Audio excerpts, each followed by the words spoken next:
दीन दुनिया दे पातशाह, दो जहान वाली साहिब श्री गुरु ग्रंथ साहिब जी की पावन गोद विच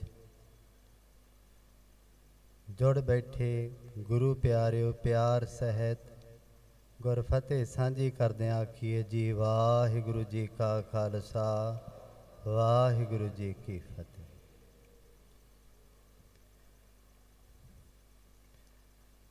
नानक भौजल पार परै, जो गावै प्रभ के गीत। पिछलियां सालां दी तरह ऐतकी भी ये सम्मेलन अदुੱਤੀ गुरमत संगीत सम्मेलन चल रहा है,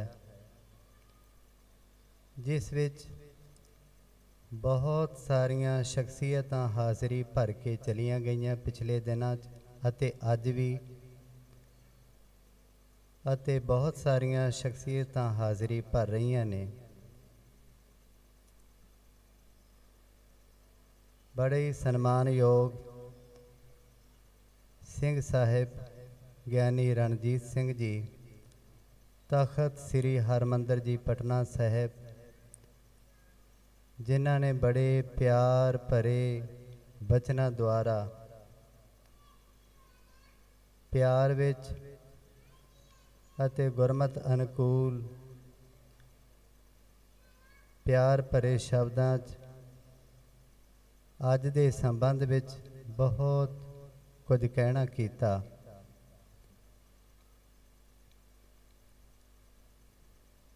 ये जिहड़ा बहुत वड्डा शलाघायोग उपराला है, जिस दी आरंभता सत्कारयोग संत बाबा सुच्चा सिंह जी महापुरखा ने कीती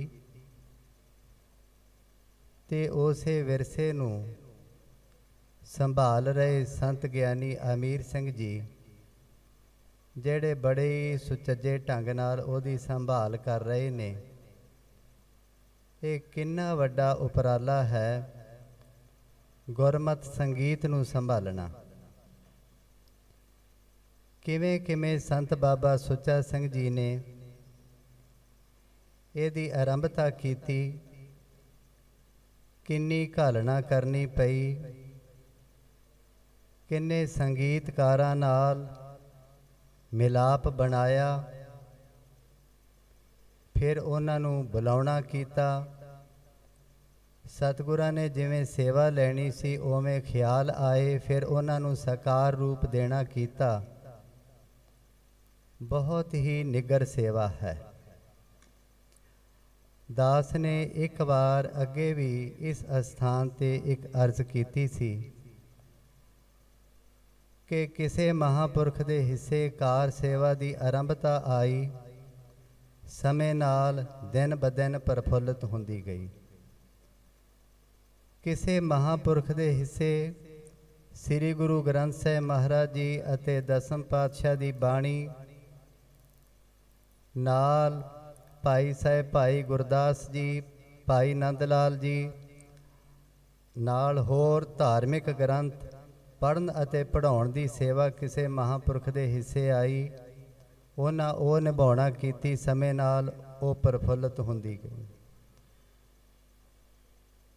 इसे तरह ही धन धन बाबा नंद सिंह जी नानकसर कलेरां वालियां दे हिस्से साहिब श्री गुरु ग्रंथ साहिब जी की सेवा जो उन्होंने सतगुरु गुरु नानक साहिब वालों बख्शिश होई, निरंकार वालों सेवा लगी, उन्होंने उस तरह ही निभाउणा कीता। समय समय नाल ये सेवावां प्रफुल्लित होंदियां जा रही ने।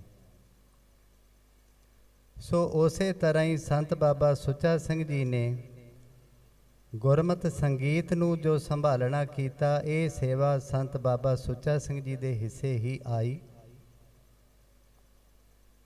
कि बहुत वड्डे उपराले करने, संगीतकारां नूं बुलाउणा, भावें वो अमृतधारी गुरसिख, भावें वो सहजधारी, भावें कोई होर संगीतकार बुलाए, ਤੇ ਫਿਰ ਪੂਰੀ ਪੜਚੋਲ ਕੀਤੀ ਕਿ ਜੋ ਰਾਗ ਸ੍ਰੀ ਗੁਰੂ ਗ੍ਰੰਥ ਸਾਹਿਬ ਜੀ ਵਿੱਚ ਅੰਕਿਤ ਹਨ, ਇਹਨਾਂ ਦਾ ਸ਼ੁੱਧ ਸਰੂਪ ਹੈ ਕੀ। ਇਕੱਲੇ ਤੌਰ ਤੇ ਰਾਗ, ਮਿਸ਼ਰਤ ਰਾਗ, ਉਹਦੀ ਪੜਚੋਲ ਕਰਨੀ, ਪੂਰਾ ਪਤਾ ਕਰਨਾ ਕਿ ਉਹਦਾ ਸ਼ੁੱਧ ਸਰੂਪ ਹੈ ਕਿ ਫਿਰ ਪਤਾ ਕਰਕੇ ਉਹਨੂੰ ਲਿਖਤੀ ਰੂਪ ਵੀ ਦਿੱਤਾ ਅਤੇ ਗਾਇਨ ਰੂਪ ਵੀ ਦਿੱਤਾ। ਉਂਝ ਤਾਂ ਕੀਰਤਨ ਦੀ ਮਹੱਤਤਾ ਹੈ ਹੀ ਹੈ।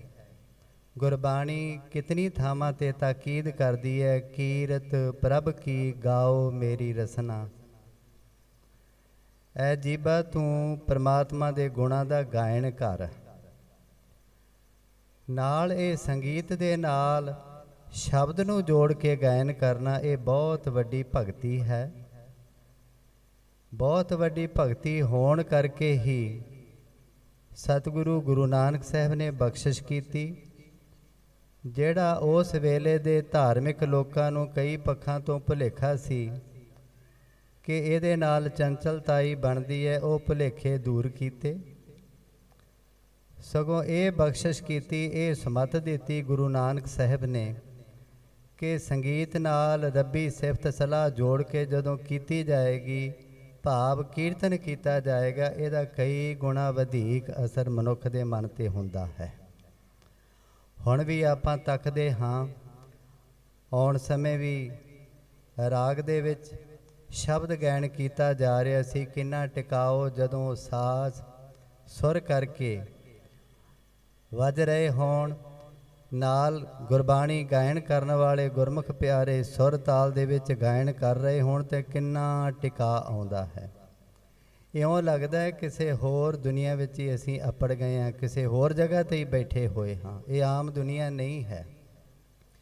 ਸ੍ਰੀ ਦਰਬਾਰ ਸਾਹਿਬ ਵਰਗੇ ਅਸਥਾਨ ਦਾ ਤਾਂ ਕਹਿਣਾ ਹੀ ਕੀ ਹੈ, ਉਹ ਤਾਂ ਸਤਿਗੁਰੂ ਨੇ ਆਪ ਨਿਵਾਜਿਆ। ਉੱਥੋਂ ਦੀ ਤੇ ਇੱਕ ਗਾਥਾ ਬੜੀ ਪ੍ਰਸਿੱਧ ਹੈ ਕਿ ਇੱਕ ਵਾਰੀ ਪ੍ਰਿੰਸੀਪਲ ਗੰਗਾ ਸਿੰਘ ਜੀ ਨੂੰ ਨੋਬਲ ਪ੍ਰਾਈਜ਼ ਪ੍ਰਾਪਤ ਕਰਤਾ ਸ਼੍ਰੀ ਰਾਬਿੰਦਰਨਾਥ ਟੈਗੋਰ ਲਾਹੌਰ ਵਿੱਚ ਮਿਲੇ, ਤੇ ਕਹਿੰਦੇ ਨੇ ਮੈਂ ਇੱਕ ਵਾਰੀ ਸ੍ਰੀ ਦਰਬਾਰ ਸਾਹਿਬ ਦਰਸ਼ਨ ਕਰਨ ਗਿਆ ਤੇ ਉੱਥੇ ਭਾਈ ਸਾਹਿਬ ਭਾਈ ਸੁੰਦਰ ਸਿੰਘ ਜੀ ਕੀਰਤਨ ਕਰ ਰਹੇ ਸਨ।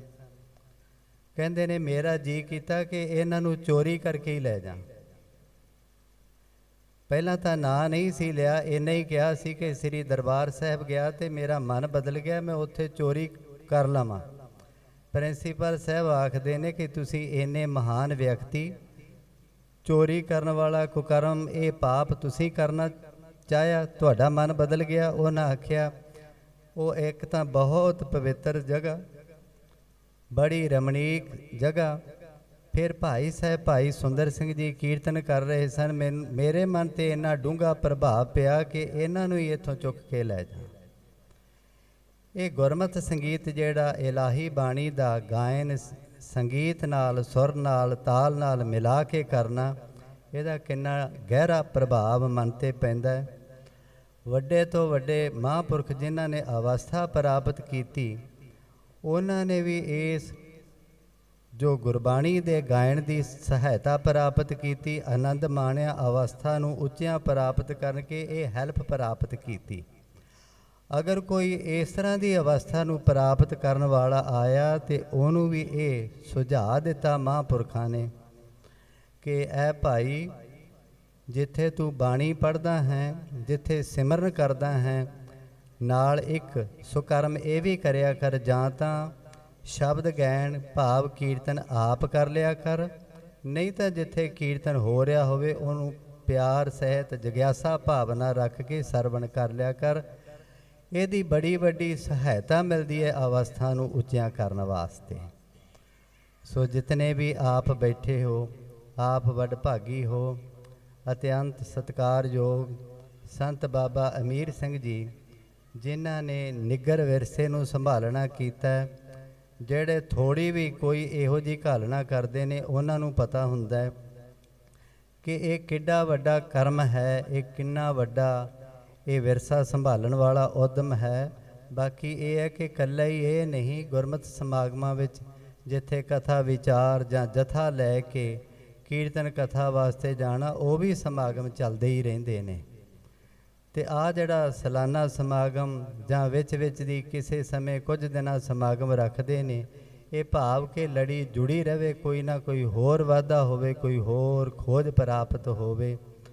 ਸੋ ਦਾਸ ਆਪਣੇ ਵੱਲੋਂ ਵੀ, ਸੰਤ ਬਾਬਾ ਗੁਰਜੀਤ ਸਿੰਘ ਜੀ ਵੱਲੋਂ ਵੀ ਇਹ ਮਹਾਂਪੁਰਖਾਂ ਨੂੰ ਇਹ ਸਮੇਂ 'ਤੇ ਵਧਾਈ ਦਿੰਦਾ ਹੈ ਕਿ ਜਿਹੜਾ ਇਹ ਸ਼ਲਾਘਾਯੋਗ ਮਹਾਨ ਨਿਗਰ ਉਦਮ ਆਪ ਕਰਦੇ ਹੋ, ਆਪ ਵਧਾਈ ਦੇ ਪਾਤਰ ਹੋ।